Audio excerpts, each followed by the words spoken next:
병원에 입원해 있는데 왜 119 신고를 합니까? 이거 뭔가 좀 이상하다. 의료기관이나 의료인과 동일한 집단의 의사라는 거죠. 그렇기 때문에 이제 가재는 개편이라는 이야기. 저희 380명 없었으면 저는 회생 못했을 거라고 생각해요. 저는 자부해요. 한 30억 이상은 갔다니까 내가 집전을 줬죠. 돈을 받으신 건 없다는 거죠? 그렇죠.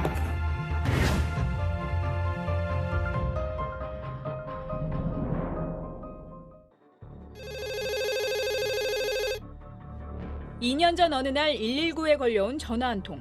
신고자는 70살 박모 씨였는데요.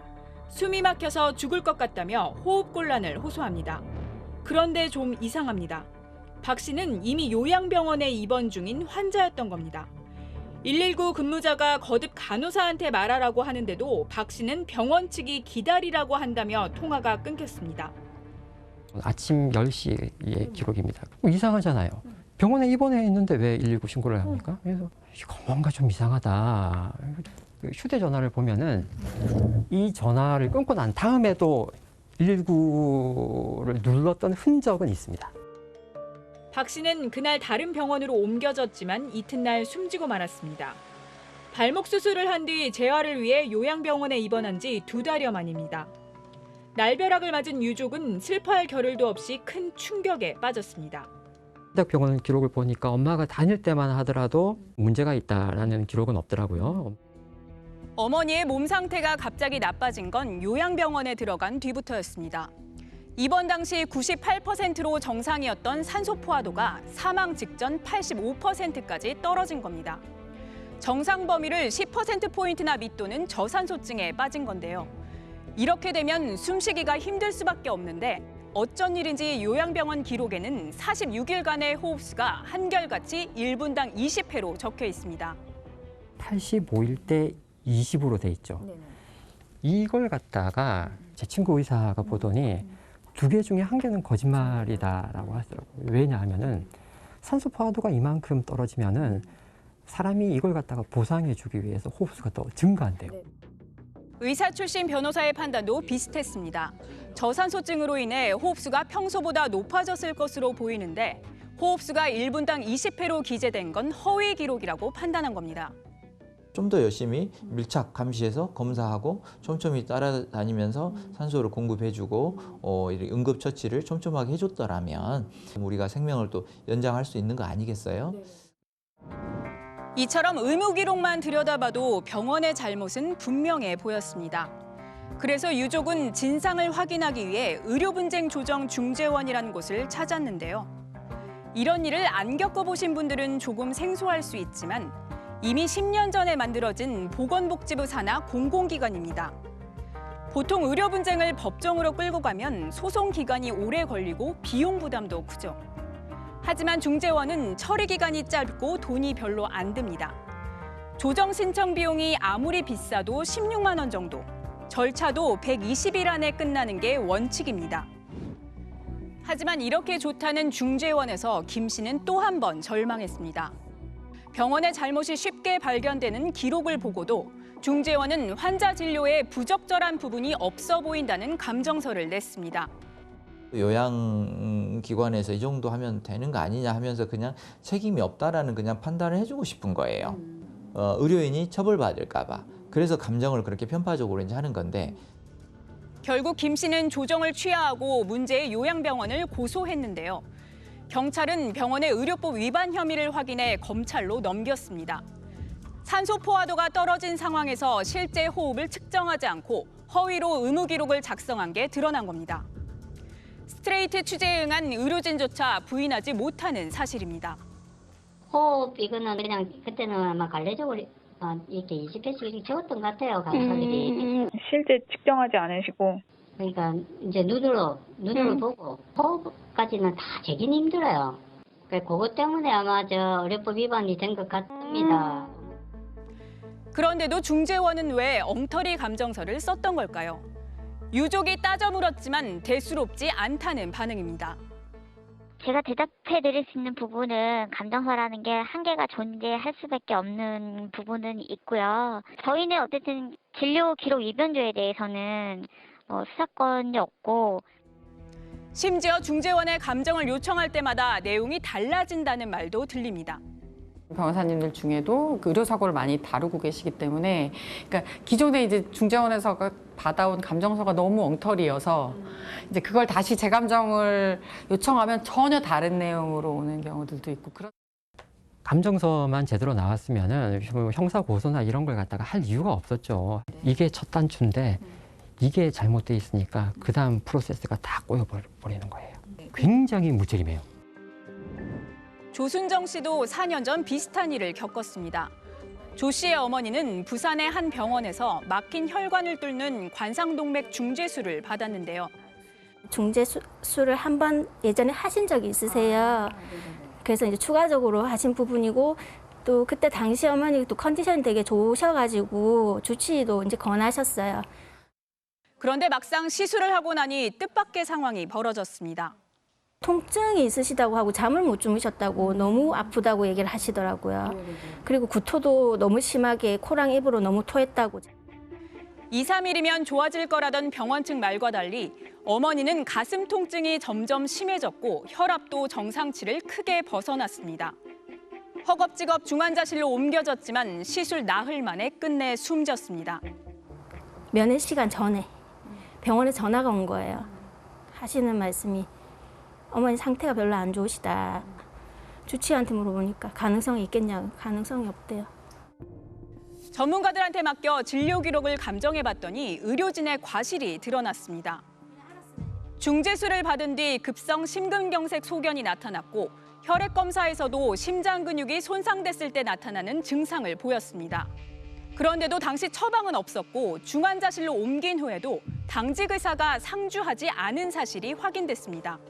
의료 전문 변호사분과 상담을 받았는데 또 그분이 중재원에 감정위원으로 계신다고 하시더라고요. 네, 그래서 이렇게 보시더니 어머니 같은 경우는 그러니까 의무 기록지상으로 그래도 가실 부분이 보인다. 그래도 다행이다라고 얘기를 하시더라고요. 그리고 중재원에 서류를 넣어서 진행을 하더라도 비슷하게 나올 것이다라고 얘기를 하셔서.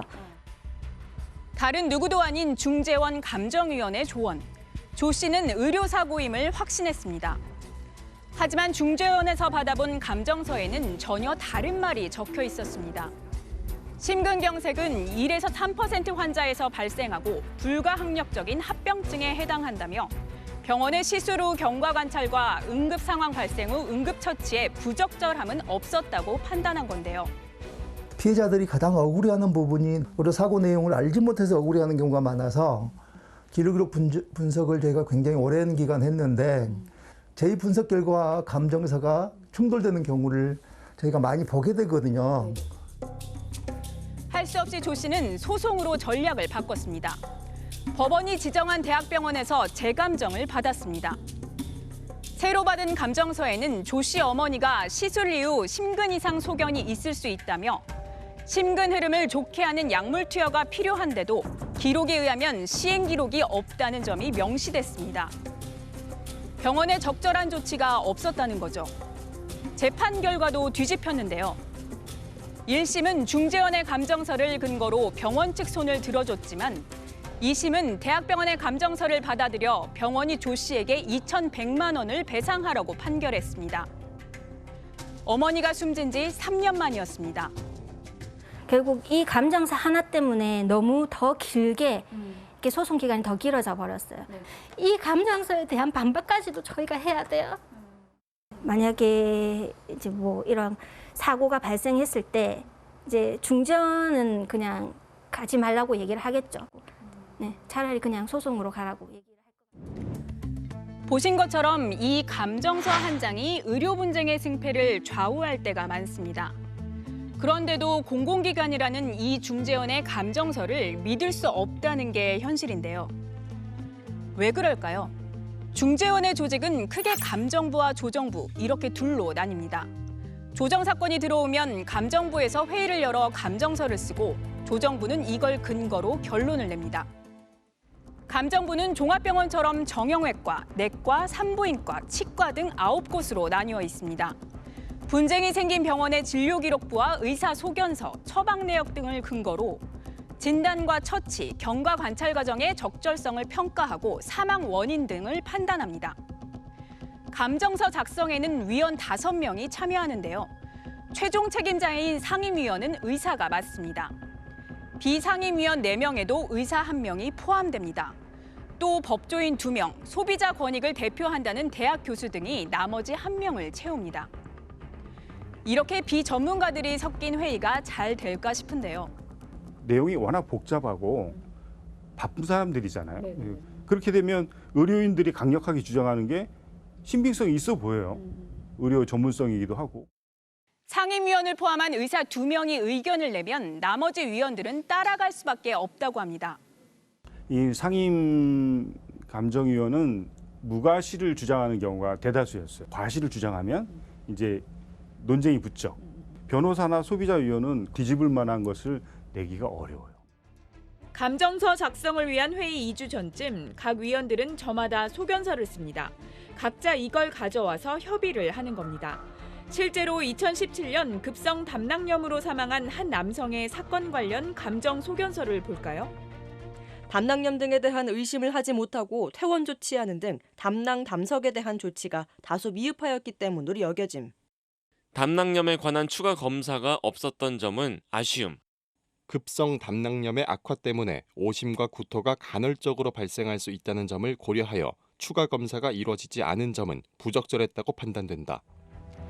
병원의 과실을 지적하는 소견이 많아 보이는데요. 그런데 최종 감정서는 담낭염 의심 가능성이 낮다. 그러면서 병원 잘못이 없다고 했습니다. 어떻게 이럴 수 있을까요? 유족 측은 지금도 중재원의 환멸을 느꼈다며 분통을 터뜨립니다.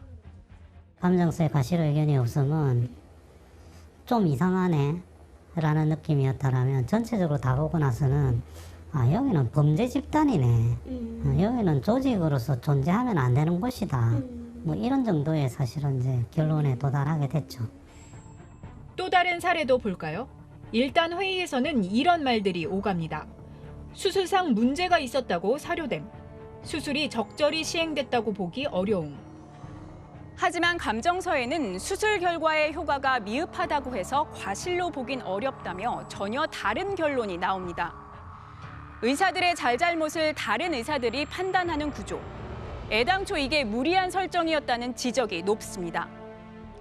의료인이 아닌 위원들이 좀 다른 목소리를 내면 회의록에서 발언 자체가 사라집니다.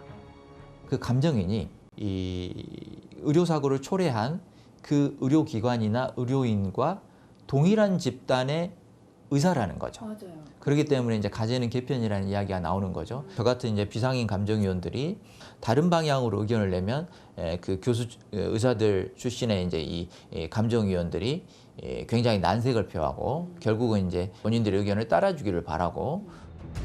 어찌 보면 이런 문제 충분히 예상할 수 있죠. 의사들 마음대로 하지 못하도록 법으로도 이미 막아놨습니다. 의료분쟁조정법에 따르면 감정위원회에서 반대 의견이 있을 경우 소수 의견을 반드시 기재하도록 돼 있습니다. 하지만 지난 5년간 작성된 감정서 약 8,000건 가운데 소수 의견이 들어가 있는 건 32건. 사실상 없다고 해도 될 정도입니다. 공공기관에서 법을 아무렇지 않게 무시하고 있는 건데요. 법대로 소수 의견을 적어두자 이렇게 항의하면 위원회에서 이른바 왕따를 당하기도 합니다. 제 판단에는 분명히 의료인의 과실이 있다고 보여진다. 저는 피해자의 입장을 대변할 필요도 있고 소수 의견을 게재를 해달라. 내가 그거를 주장을 했었죠. 다 묵살이 돼서 제가 그럼 서명을 하지 않겠다. 그리고 제가 나왔고 뒤로 연락이 없어서 분명히 3명인데 1명이 서명을 안 했으니까 통과가 될 수가 없거든요. 나중에 제가 메일을 보냈죠. 어떻게 됐냐 했더니 저를 빼고 다른 사람을 넣어서 통과시켰다고 그러더라고요. 감정서 작성은 참석위원들의 만장일치 서명이 있어야 가능하지만 이미 있으나 마나한 규정인 겁니다. 일부 상임 감정위원이 내 의견에 다 따르거나 내 의견에 다 따를 때까지 회의를 하거나 아니면 감정위원을 바꿔서 하는 거는 이건 범죄 행위죠. 심지어 백지 감정서에 위원들의 서명을 미리 받아놓기도 하는데요. 또 그거 보고 깜짝 놀랐어요. 아니 그건 상식에 반하는 거거든요. 백지 서명할 땐 이미 문구를 다 만들어 놓고 타이핑할 때 시간이 좀 걸리니까 먼저 사인해 놓고 오는 경우는 있거든요. 근데 그럴 때는 토시 하나도 읽어주고 확인하고 이대로 타자 치겠습니다 해서 나오는 거지, 사인해 놓고 나중에 문장을 다시 쓰는 예는 없거든요. 보다 못한 시민단체가 최근 중재원을 업무방해 혐의로 경찰에 고발했습니다.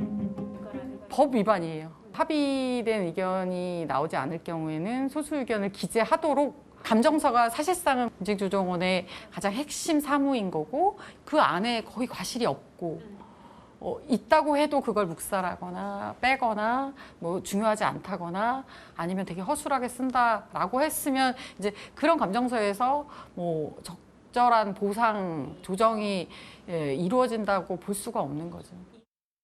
경찰은 일단 중재원을 압수수색하고 수사를 진행하고 있는데요. 스트레이트의 취재 요청에 중재원 측은 수사 중이라 말할 수 없다면서도 감정서 초안이 작성되면 이를 전달하고 작성된 내용에 동의나 부동의를 선택한 뒤 의견을 반영하고 수정해 재승인하는 방안을 마련했다고 설명했습니다. 민원인들의 원성이 자자한 데다 이제 수사까지 받는 처지가 된 중재원. 어수선하는 가운데 최근 개원 10년을 맞았습니다. 기념 세미나에서는 자화자찬이 쏟아지는데요. 사건 처리 기간, 간이 조정 처리율, 부조정 결정 비율 등의 주요 업무 지표가 지속적으로 향상되어 왔으며 10년의 성장은 의료계와 국민으로부터 신뢰가 없었다면 이루기 어려웠을 겁니다. 특히 분쟁 조정에 성공하는 비율이 높다고 자랑합니다. 조정 성공률, 저는 아마 이것은 전 세계 최고의 유례를 찾아보기 어려운 조정 성공률이라고 저는 생각을 합니다. 중재원은 최근 5년간의 조정 성공률이 86%를 기록했다고 밝혔는데요. 자세히 따져보겠습니다. 이 기간 접수된 조정 신청 건수는 모두 12,000여 건. 조정 성립 건수는 4,200여 건입니다. 단순 계산으로도 조정 성공률은 34%에 불과합니다. 그렇다면 86%라는 수치는 어떻게 나온 걸까요? 비결은 여기 분모, 그러니까 기준 건수 자체가 달랐습니다. 전체 조정 신청 건수가 아니라 병원이 일방적으로 조정에 응하지 않아 개시조차 되지 않은 사건은 아예 뺀 겁니다. 이런 사건만 5,000건이 넘는데요. 병원들은 이처럼 조정을 거부할 수 있습니다. 의료사고 피해자가 사망했거나 1급 장애 진단을 받는 등 심각한 상황이 발생해야 병원에 참여 의무가 생기는 겁니다. 따라서 어지간한 사건들은 신청해봤자 그냥 버려지기 일쑤입니다. 코에 실리콘을 넣는 수술을 한 박모 씨. 코에서 진물이 나고 점점 오른쪽 뼈가 주저앉더니 코 중앙에 구멍이 생겼습니다. 박 씨는 의료사고를 당한 거라며 중재원에 조정 신청을 냈는데요. 병원은 여기에 응하지 않았습니다. 각각 통지서를 받았습니다. 그냥 금방 해결될 줄 알았는데 저 같은 피해자가 또 생긴다면 중재원이 어떤 곳인지 모르고 찾아가는 사람들이 있을 것 같아요. 뭐 절박한 모든 중재원이 다 해줄 것인 모양. 지난해 중재원에 들어간 예산은 220억 원. 감정부와 조정부의 상임위원들의 연봉은 1억 3천만 원이 넘습니다. 시민들의 의료 피해를 돕겠다며 설립됐지만 법규도 무시하면서 사실상 의료계 출신 위원들의 배만 불리고 있는 겁니다. 이 조직이라는 것이 그냥 해체되는 것이 맞다. 법원에 가면 과실 없음이라고 되어 있는 감정서가 매우 불리하게 작용하는 거예요. 통상적으로는 독이 된다. 중재원 감정이라는 것이 중립적이고 공정하고 객관적인지 굉장히 생각해 볼 일이에요. 그렇게 단정적인 결론을 도출하려고 하지 말고요. 가급적 이 소수 의견들이라고 하더라도 세부적으로 의견들이 외부적으로 또 공개될 수 있게끔 그 소수 의견이 진실일 수도 있는 거거든요.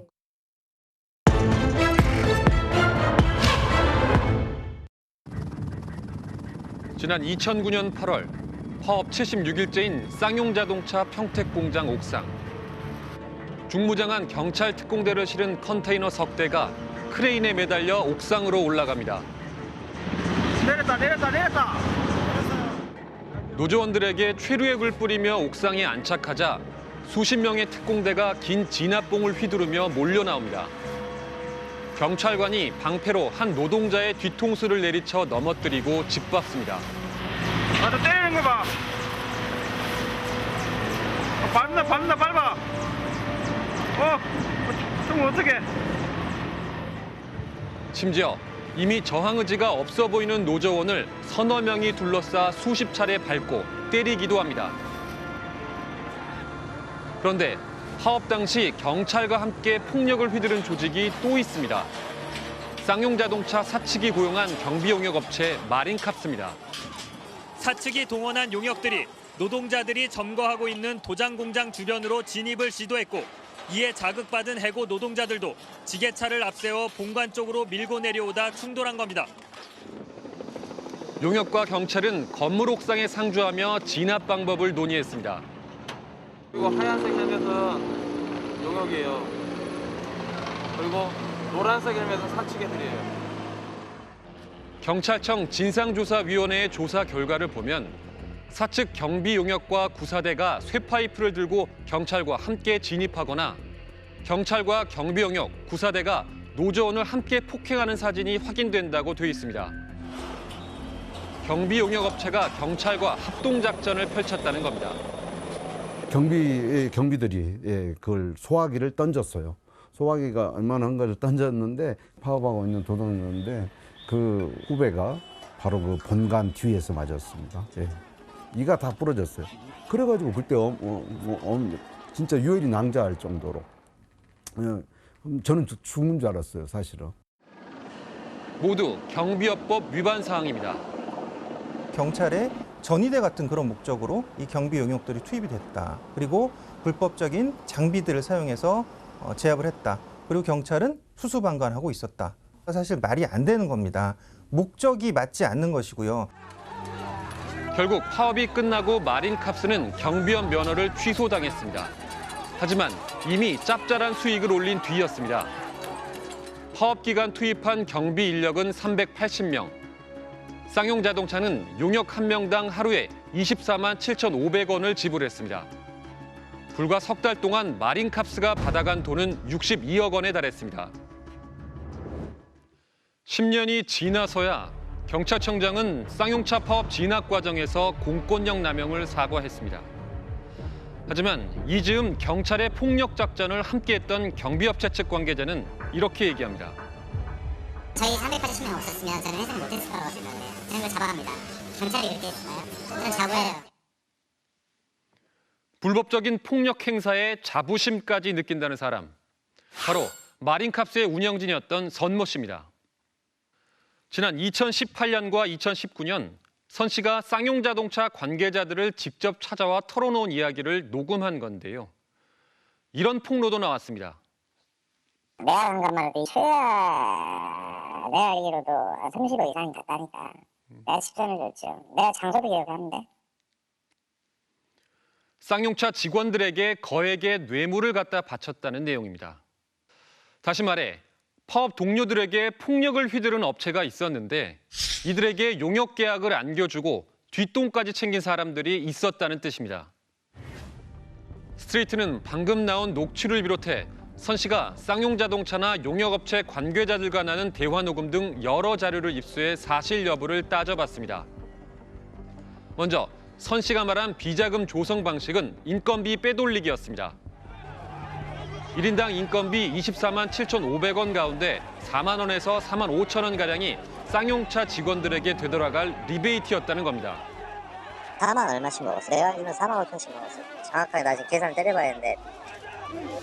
이렇게 해서 파업 기간 중 마린캅스에 지급된 용역비 62억 원 중 10억 원 이상을 당시 쌍용자동차 총무팀장 이모 씨에게 전달했다고 말합니다. 용역업체 관리부서가 바로 총무팀입니다. 돈을 건넨 구체적인 장소까지 지목했습니다. 파업 당시 쌍용차 직원들이 머물던 연수원 근처의 주차장과 총무팀장의 집 등입니다. 교동선 뒤에 보면은 무슨 옛날 찜질방 있었어요. 그 뒤에 주차장.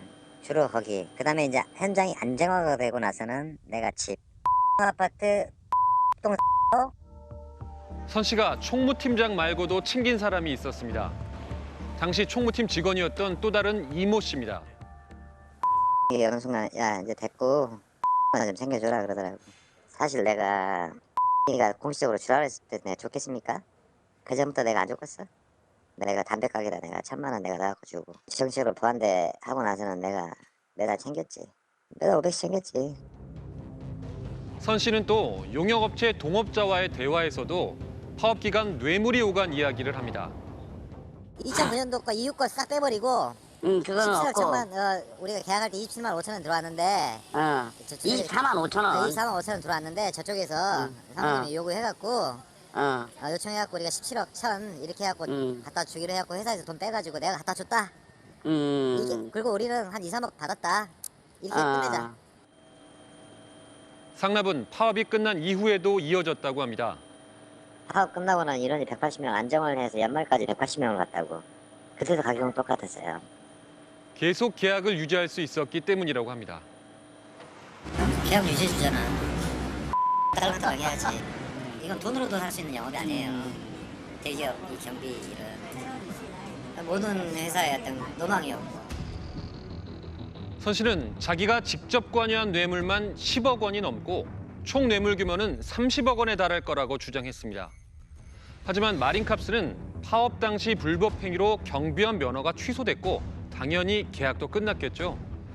그런데 어떻게 계약을 유지했다는 걸까요?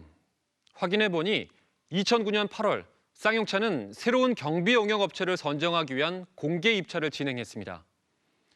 당시 가장 낮은 가격을 제시했던 T업체가 새로 선정됩니다. 그런데 이 T업체, 쌍용차 파업이 끝난 지 3주 만에 만들어진 신생업체였는데 설립자가 바로 선 씨였습니다. 갑자기 오더라고. 너는 이거 끝나고 뭐 먹고 살래? 그러더라고요. 그때 한참 막 경비가 바뀌어야 되는 시기였었어요. 너한테는 이게 한번 도움이 되냐 그러더라고요. 당연히 땡큐죠. 그럼 네가 한번 해봐라. 저는 가만히 있어 계약을 해주신 거예요. 정리해보면요. 상납이 이루어졌다고 주장하는 기간 쌍용자동차 평택공장의 경비 영역을 맡은 업체들은 이름만 바뀌었을 뿐 사실상 계속 선 씨의 회사였던 겁니다. 쌍용자동차 사측은 이런 의혹을 몰랐을까요? 알았습니다.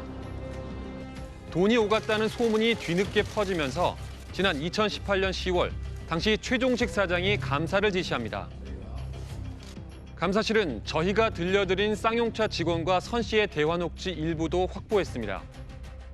나를 찾아왔다는 건 알고 감사팀장이 저를 찾습니다. 얘기했던 거 뭐 다 얘기하자는 너도 다친다 그래가지고 제가 녹취 파일은 이틀 후에 감사팀장한테 메일로 건네줬고 와서 했던 얘기 그대로 했죠. 하지만 결론은 문제를 발견하지 못했다였습니다. 감사가 시작되자 선 씨가 앞서 폭로했던 내용을 부인한 겁니다. 총무팀 직원이 자신이 곧 총무팀장이 된다며 도움을 청해 없는 이야기를 지어냈었고 거짓에 숱하게 많은 사리부터 나돌아다니고 있는 것 같다는 취지였습니다. 전부 그것이 뭐 잘못된 거다, 거짓이다 이런 식으로 해가지고 자기가 그 얘기했던 내용을 다 번복한다 하는 그런 식으로 해가지고 감사 결과가 뭐 정리되었던 걸로 내가 기억이 되는데. 강제조사 권한이 없다 보니 감사는 여기서 멈췄습니다. 그래서 저희가 직접 상납받았다는 당사자들을 찾아 나섰습니다. 먼저 총무팀장 이모 씨. 임원으로 승진한 뒤 지난 2018년 퇴직한 상태였습니다. 이 씨는 선 씨 주장은 전혀 사실이 아니라고 해명했습니다. 그러니까 잠깐만요. 법정거래 상황에서 이게 가능한 일입니까? 돈을 받으신 건 없다는 거죠? 그렇죠. 하필 선 씨가 세운 신생업체가 용역 계약을 이어받은 것도 경쟁 입찰의 결과일 뿐이라고 말했습니다. 선 씨가 당시 매달 500만 원을 건넸다고 지목한 총무팀 직원 이모 씨. 2014년 총무팀장으로 승진했는데요. 마찬가지로 의혹을 부인했습니다. 돈을 500만 원씩 매달 지급했다 이런 취지더라고요. 근데 그런 없습니다. 사실이 없다는 거죠? 전혀 없습니다. 그때 당시에도 그런 경쟁 입찰을 했던 겁니다. 폭로의 당사자 선 씨와도 어렵게 연락이 닿았습니다. 선 씨는 쌍용차 감사 과정에서 했던 해명을 반복했습니다. 다른 쌍용차 직원의 꼬임에 빠져 없는 말을 지어냈다는 겁니다. 자기가 총무팀장이 무조건 된다 하니까 좀 도와달라 지방사업장도 주고 무조건 자기가 도와주겠다. 그러다 보니까 사람이 솔직히 혹할 수밖에 없는 거예요. 하지만 선 씨의 용역업체에서 일했다는 전 직원의 말을 들어보면 이들의 해명을 고지고대로 받아들이긴 어렵습니다. 앞서 말씀드렸듯 쌍용차 경비 용역 한 명의 인건비는 하루에 24만 원이 넘었습니다. 그런데 당시 용역업체 채용 공고를 보면 신입 직원 연봉은 2,200만 원, 그러니까 월급으로는 200만 원 수준입니다. 하루 8만 원꼴이니 24만 7,500원 중 불과 3분의 1만 용역 직원 몫으로 갔다는 뜻입니다. 네, 일당은 받았는데 8만 원인가 8만 5천 원인가 받았던 걸로 기억해요. 월급이 뭐 단순하게 계산하면 뭐 240만 원 정도 이렇게 받으셨던 거예요? 네. 그렇다면 회사가 중간에서 엄청나게 이익을 챙겼다는 얘긴데 재무제표상으론 썩 그렇지도 않았습니다. 연 매출은 20억, 30억씩 기록하는데 영업이익은 1억 남짓이거나 적자를 볼 때도 있었습니다. 어디론가 돈이 새고 있었다고 의심할 만한 대목. 당시 마린캅스와 티 업체에서 근무했던 직원은 인건비 차명 통장이 있었다고 말했습니다. 여러 사람한테 통장을 하나씩 만들어 달라 그래요. 계좌 주인은 직원은 아닌데 동원됐던 일용직 근로자들이에요. 다른 직원은 아니었어요. 직원들에게 월급 통장과는 별도인 새로운 통장을 만들어 도장과 함께 회사에 맡기라고 한 뒤 인건비 명목으로 이 통장에 들어온 돈을 회사에서 마음대로 빼갔다는 겁니다. 그 계좌로 입금을 하고 은행에 가서 이제 통장하고 도장을 가져가면 은행에서 뭐 다른 본인 확인 절차 안 하고 출금을 해주잖아요. 파업 당시에는 자기가 직접 은행에서 돈을 찾아 회사에 갖다 준 적도 있었다고 했습니다. 근데 그 안에 갇혀 있잖아요. 제가 뭐 어디 나갔다 와야 됩니다 했더니 너도 한번 찾아라. 예, 뭐 이랬던 것 같습니다. 제가 그때 당시에 돈을 찾으러 갔었는데 현금 얼마 이상을 인출을 하면 이유를 제출해 달라 그러거든요. 590만 원인가 그랬던 것 같아요. 그렇게 만들어진 돈은 쌍용차에 가는 걸로 알려졌다고 합니다. 누구한테 준다 뭐 그런 얘기 했었죠. 돈 찾는 직원들이나 저희끼리는 알잖아요. 누구한테 준다는 게 그 쌍용차 직원들인 건가요? 네. 결제가 되면 그때그때 한 번씩 그렇게 했던 것 같아요. 그 현금화를 시켜야 제공을 하겠죠. 돈을 만들었죠. 감사와 말바꾸기 소동이 지나간 뒤 갑자기 티 업체는 자진해서 쌍용자동차 경비 용역에서 손을 뗍니다. 회사 내 여러 가지 유언비어에 휘말려 부득이하게 쌍용차의 이미지를 실추시켰다며 연간 계약 규모 40억 원에 달하는 사업권을 갑자기 자진 반납한 겁니다. 이후 S라는 새로운 업체가 계약을 따냈는데요. 그런데 이 회사도 직전 T 업체와 사실상 같은 회사였습니다. 주소지를 찾아가 보니 T 업체와 같은 건물, 같은 사무실을 쓰고 있었습니다. 또 전현직 대표이사 모두 T 업체 출신입니다. 어떻게 대표라든가 운영진은 그대로 있게 된 거예요? 결정은 저희가 하는 게 아니잖아요. 마린캅스 그쪽에서 같이 일을 하셨던 분들이 지금도 계속 하고 계세요. 마린캅스에서도 계셨었죠? 전 뭐 왔다 갔다 했었죠. 에서도 계셨던 거죠? 네, 라는 직원으로 있었고요. 어떻게 해서 그렇게 계약 조건이 된 건가요? 그거는 제가 잘 모르겠습니다. 저는 대표로 올라간 지가 얼마 안 됐기 때문에 네. 세부 사항은 저도 잘 몰라요. 노조원에 대한 폭력과 리베이트 뇌물 의혹에도 2009년 파업 때부터 지금까지 사실상 같은 회사가 쌍용차 경비 용역을 계속 쥐고 있는 셈입니다. 후한무치한 행동인 거죠. 동료들은 정례고로 결사항전한다고 옥새 파업하고 있는데 자신은 거기에서 그 파업대우를 깨는 것도 부족해서 경비업체를 동원해서 깨는 것도 부족해서 거기서 자기 이속을 챙긴 아주 재질이 안 좋다고 사실이라면.